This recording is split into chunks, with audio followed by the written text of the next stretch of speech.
as Invictus deleted all Harry's pictures on the web, declared Zara's husband took over his major role. The Invictus Games has just published a shocking announcement that they've fired Harry and appointed Mike Tindall to take his place following the release of his new book, Spare.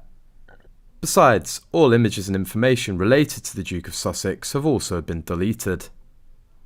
Britain's Prince Harry has been accused of making the Invictus Games a target for extremists by revealing that he killed 25 Taliban fighters in Afghanistan.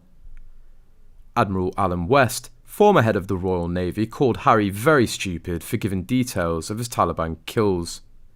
The retired admiral told the Sunday Mirror the Invictus Games, which were due to be held in Dusseldorf, Germany in 2023, will now have serious security issues because of their direct connection to Harry.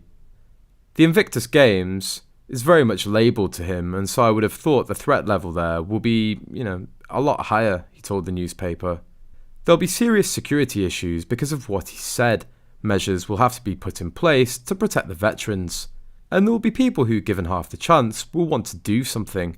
The international multi-sport event for wounded, injured and sick servicemen and women, of which the Duke is the patron, will now be a prime target for those wanting revenge.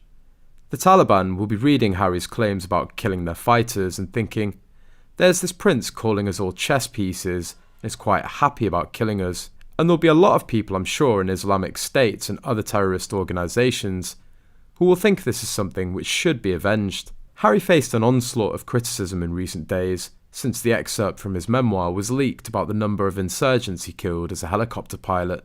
Colonel Tim Collins, known for a pre-battle speech he made in Iraq, was one of many distinguished personnel to criticise Harry's conduct, accusing him of turning against the military, which is supposed to be his other family. In other news, Prince Harry is not letting Jeremy Clarkson get away with his cruel comments about Meghan Markle. The Duke of Sussex recently weighed in on the presenter's tirade against his wife, while accusing Jeremy of inciting violence against women.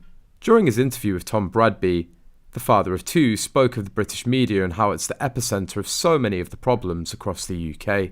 He told the ITV host, when we're talking about accountability, just recently, which I know you know about, the Jeremy Clarkson article, so not only did what he said was horrific and is hurtful and cruel towards my wife, but it also encourages other people around the UK and around the world, men particularly, to go and think that it's acceptable to treat women that way. And to use my stepmother's words recently as well, there's a global pandemic of violence against women, the prince added. Fans also appeared convinced with Harry's explanation, as one person tweeted, Harry rightly calling out the deafening silence from the royal family